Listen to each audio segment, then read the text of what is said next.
This video is sponsored by the Ides of March, a 50-player Warhammer 40k and Age of Sigmar GT taking place in Rockport, Maine on the weekend of March 16th and 17th. More about them later on in the video.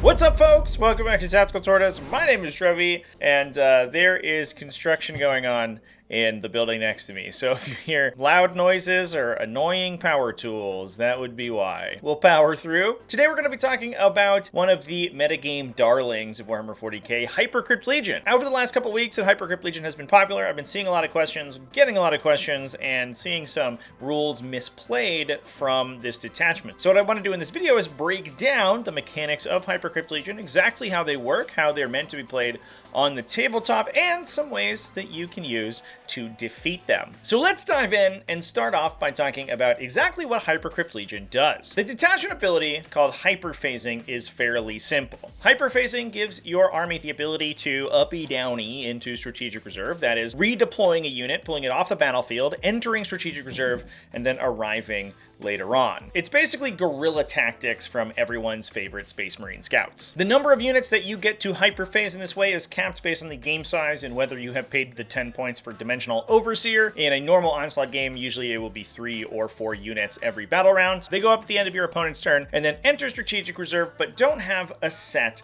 arrival time. So if you don't want to bring them back on your next turn, you're actually not obligated to. And that is an important point that we'll talk about later. Now, I say that this seems pretty simple on the surface because there are a lot of other effects that do very similar things. We already mentioned Space Marine Scouts, and it is very similar to Grey Knight's Teleport Assault Army ability. Grey Knight's works a little bit differently, however. They put the unit into a special kind of reserve that roughly equates to Deep Strike and arrives them in on the next turn. The fact that Hypercrypt Legion uses strategic reserve specifically restricts units' arrival a lot more than you might think, in ways that we will talk about after sponsor time. Sponsor video bit here. When the soothsayer told Julius Caesar to beware the Ides of March, he wasn't actually warning him of an upcoming attempt on his life by Brutus and company. That was actually a total coincidence.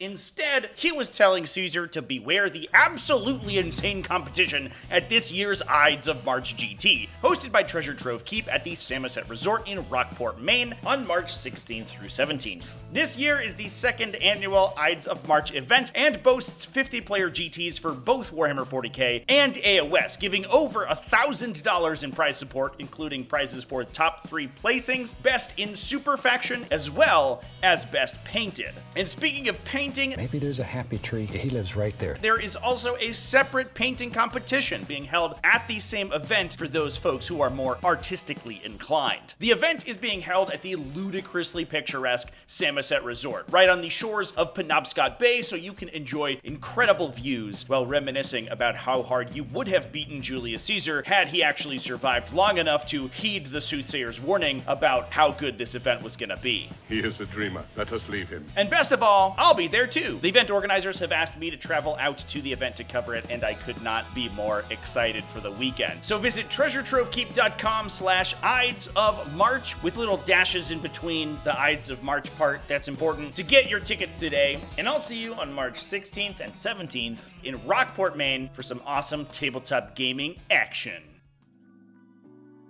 Now, a lot of the stuff that I'm about to cover, I also covered in my video covering reinforcements and redeploys, so if you want to learn more about the underlying mechanics that govern all of these effects, you can go check that video out. I'll link it on the card here. Now, I mentioned that the distinction between Grey Knights being a nebulous form of reserve using their teleport assault versus hyperphasing using specifically strategic reserves is important, and one of the reasons that that matters is that you are restricted from arriving via hyperphasing during the first battle round. This is because strategic reserves have an explicit restriction, regardless of the game format, against arriving battle round 1. Now, according to Games Workshop themselves, in their World Championships of Warhammer FAQ, there are some ways to get around this. First off, if you have a strategic reserve ability that requires that you arrive at a specific time, for example, during your next reinforcement step, that can override the battle round 1 restriction, because the game literally blue screens. If you're both forced to arrive and explicitly restricted from arriving, you just go to your reinforcement step and then clock out, I guess. Fortunately, Games Workshop has ruled on that. That's not how it works. And if you have a strategic reserve effect that says when you arrive, and during that point at which you arrive, it would be the first battle round, you can count it as battle round 2 for the purposes of setting that unit up. Hyperphasing, however, doesn't have this. It just says you enter strategic reserve, so you are then able to arrive anytime that you could normally arrive from strategic reserve, meaning battle round 2 onwards. Now, a point of confusion and an important thing to point out here is that other abilities, again, like Grey Knight's Teleport Assault, that don't explicitly use strategic reserves can set up in the first battle round. That no arriving in the first battle round restriction is specific to strategic reserves and not other types of reserves. Units with deep striking or other kind of redeployments like Calidus Assassins, for example, don't say strategic reserves on them. They just are picked up and then put back down, meaning that they are unrestricted by this effect. This also means that on a base level, units hyperphasing have to come off table edges using the strategic reserves rules. They have to arrive 6 inches off a table edge, not come in the enemy deployment zone on the second battle round, but there are some ways to get around that restriction. Now, especially compared to other uppy-downy effects, hyperphasing is kind of a special, unique snowflake because it uses that strategic reserve and then doesn't specify an end point, but things get super weird when you interact it with other effects like deep striking. Deep striking is an ability that at the beginning of the game allows your units to start in reserve and then on a future turn drop in 9 inches away from enemies. Generally speaking, this is also restricted from coming in the first battle round if you are playing Leviathan games. But there is a weird interaction with strategic reserves that I'm sure someone with an in Games Workshop could explain to me the rationale behind this interaction, but they did put it in their rules commentary, so this is how it works. If you are currently arriving from strategic reserves, so you have picked the unit up and are setting it on the table, theoretically second round, battle round onwards, but we'll talk about that in a sec, you can use the restrictions that you would use for deep striking instead of those for strategic reserves, meaning that if you have the deep strike ability on your data sheet, you can come in 9 inches away from enemies anywhere on the table rather than 6 inches off a board edge and outside your opponent's deployment zone if it's the second battle round. In addition, the World Championships of Warhammer FAQ also specified that if you have the deep strike ability, the timing requirements of deep strike override those of strategic reserves, meaning that entering strategic reserve with deep strike on your data sheet essentially just puts you into deep strike rather than using the normal strategic reserves rules. This one doesn't really make sense to me, but that's how Games Workshop said it works, so that's what I'm going to talk about. This means that units with the deep strike ability can hyperphase on the first battle round and then be set up later on in that first battle round. These are the only units that can do so. Any other unit that hyperphases into strategic reserves cannot then come in battle round 1. However, top of battle round 2, they are eligible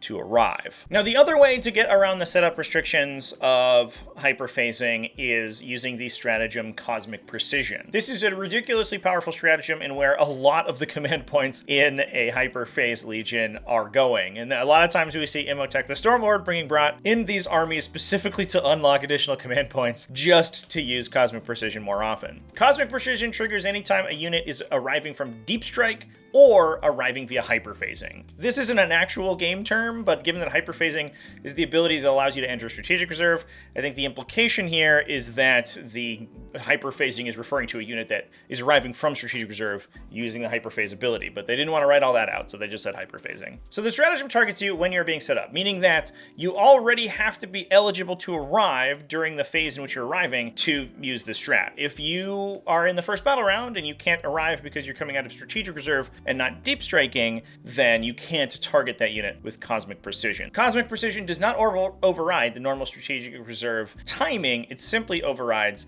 the area in which they set up. Now, what happens when you use the stratagem is that that unit gains the ability to set up anywhere on the battlefield, doesn't matter its proximity to table edges, the enemy deployment zone, or enemy models, as long as they are 3 inches away from those models. That allows big, chunky units like monoliths that we will talk about in the next section to redeploy to areas of the table that would normally be screened out, and it also allows you to potentially steal enemy objectives with those big chonky models. All of those are super useful effects for the Hypercrypt Legion, and one of the reasons that it is such a powerful detachment. Now, there is a weakness to these reserve style effects and even cosmic precision. According to the reinforcement priority rules in the rules commentary document, units with abilities that restrict enemies from being able to set up near them, for example, like the Omni Scrambler's aura on Space Marine infiltrators, override other effects that would normally allow that unit to deploy in closer. So Omni Scrambler saying that enemy reinforcements that are being set up cannot be set up within 12 inches of them. Even if you are using cosmic precision on a unit arriving from Deep Strike, that unit is still bounced back to only be able to arrive 12 inches away from those infiltrators, because the Omni Scramblers overrides the cosmic precision. And that is also relevant when we start talking about monoliths, which we will do so now. So monoliths are an absolutely insane profile. They are a huge, titanic, super heavy unit that Necrons have access to. They have a boatload of attacks, a bunch of las cannon shots with sustained D3 from their death rays, and some infantry sweeping attacks from their particle whip. They also have a not insignificant melee profile as well with their Eternity Gate. They also, if you'll notice, have Deep Strike on their datasheet, meaning that when they hyperphase, they can then come in down 9 inches away from enemies and aren't restricted by coming on the table edge. They can also do so in the first battle round, because the Deep Strike will override those restrictions. Now, the reason that this is especially relevant for monoliths is their Eternity Gate ability. That allows you to pick up infantry units from the Necron army and redeploy them next to the monolith, 6 inches from the monolith and an outside of engagement range of enemies. Alongside Cosmic Precision, this allows the monolith to come in potentially 3 inches away from you, then drop infantry units even closer. And on a base level, those infantry can't charge, but you can just pay some CP in the detachment to allow them to charge after they set up like that. There is also no restriction on them moving farther in that same turn, although they can't move farther in the same phase, meaning that if they have a Chronomancer attached, they can fire their weapons, then move again. So potentially setting up 6 inches away from the monolith and moving even closer to enemy units. This is one of the most powerful combos in the detachment. The ability to, on the first battle round, jump a monolith into your opponent's deployment zone and jump a ton of infantry out of that monolith, steal objectives, move around, movement block, and just be generally annoying. It makes the detachment extremely powerful. However, there are some restrictions and ways that you can defend against it. And for that, we're going to jump to TTS to do some demonstrations. So an important piece of technology to remember when you're trying to protect your objectives from being stolen by, to be fair, any 3-inch deep strike, so this also works on things like Space Marine Inceptors and other factions that can come in 3 inches away from you, is the size of objectives. Simply put, an objective marker is a 40mm circle, and you have to be able to be within 3 inches of it to assign your objective control to it and try to steal the objective. This means that if you put a 40mm model on top of that objective marker, so we have a Terminator here who's on a 40mm base, the entirety of the objective marker is now going to be within 3 inches of his base. Mathematically, that means that a unit that is deep striking that must be 3 inches farther away from enemy models cannot come onto that objective. There is no legal position for them to stand where they are touching that objective. You can also do this with several smaller models. That usually requires you to kind of surround the objective as well in order to encompass it with your bases. There are sometimes some gaps that open up if you don't do this correctly and if you don't have at least 3 models to be able to block that setup. But if you stack the middle of that objective with models, models will not be able to come in within 3 inches of it. So if your opponent is using Cosmic Precision to jump onto objectives, this is a very easy and simple way to try to defend against them. Now, things get real weird when talking about Necron monoliths. The monolith Eternity Gate allows you to bring in infantry anywhere on the battlefield wholly within 6 inches of the monolith. So every part in that infantry unit must be within that 6-inch bubble of the monolith for that placement to be legal. But if you do so, then you can set up anywhere that is not in enemy engagement ranges. This allows these units to come in potentially super close to enemies if the monolith used Cosmic Precision itself. So even if you have covered the center of the objective, these models will then be able to move on and take it. However, there are some ways to stop them from being able to do that, or at least doing it easily. You have to stand outside engagement range, so the easiest way to do it is simply to cover the objective in your engagement range. Set up your units such that their engagement range covers the entirety of the outside of this objective, probably something like this. Not only is this going to prevent enemy Cosmic Precisions from being able to come in and touch this, because you've entirely consumed it with your 3-inch anti-deep strike bubbles, but they can now also not set up out of the Eternity Gate onto that objective. In addition, these units like these Immortals with an attached Chronomancer, which we do have over here, can make a normal move after shooting, meaning they can set up on the battlefield as close as possible outside engagement range, fire, and then move. If you set up in a position like this, they would have to kill the units blocking them to be able to move on to the objective. Since that's a normal move, they can't move into your engagement range unless you're dead, so they would have to kill you first. Now, to be fair, the Immortals might not have trouble doing that, so it's not a foolproof plan, but at least it requires them to put their attacks into your low-value chaff rather than your more expensive units that they would much rather be shooting at. The other way that they can get onto an objective without being able to teleport on or move on out with the Chronomancer's effect is by using Dimensional Corridor to charge after jumping out of the monolith. Monoliths are usually not able to disembark units and then allow them to charge, but with that stratagem overrides that normal restriction. This is very difficult to stop, obviously. You can set your models such that the the Necron models can't physically touch the objective, but you end up it takes a lot of real estate to be able to do. And there's a fair likelihood that between shooting and charging, they'll be able to kill you and then pile on to the objective. So that's not really particularly foolproof. The only real way that you can prevent this from happening easily is by using Deep Strike Denial. So if we have a unit like these Primaris Infiltrators, they're not only going to prevent the Monolith from setting up within 12 inches of them, but because the Immortals jumping out of the Eternity Gate is a repositional effect, it will also be affected by the anti-reserve aura that the Infiltrators have. So if you have units like Infiltrators on this objective, the Monolith, even if it's using Cosmic Precision, is going to be bounced back to 12 inches. Once the Immortals go to set up as well, they're also going to be set up 12 inches away, which means that as long as the Infiltrators basically have the entire objective covered by about 5 inches, there's no way that the Immortals can set up and then move on to the objective. And because they are required to set up outside 12 inches of the Infiltrators, they also are ineligible to charge, which definitely makes them very good at defending against these units like these, although they usually only do it a couple of times before they eventually get obliterated by the Necron shooting, because I think they do become sort of priority target number 1 in that particular matchup. However, if you are unable to prevent the Dimensional Corridor from getting these models onto you, it's not the end of the world. It is a wildly expensive stratagem. It costs you 2 CP.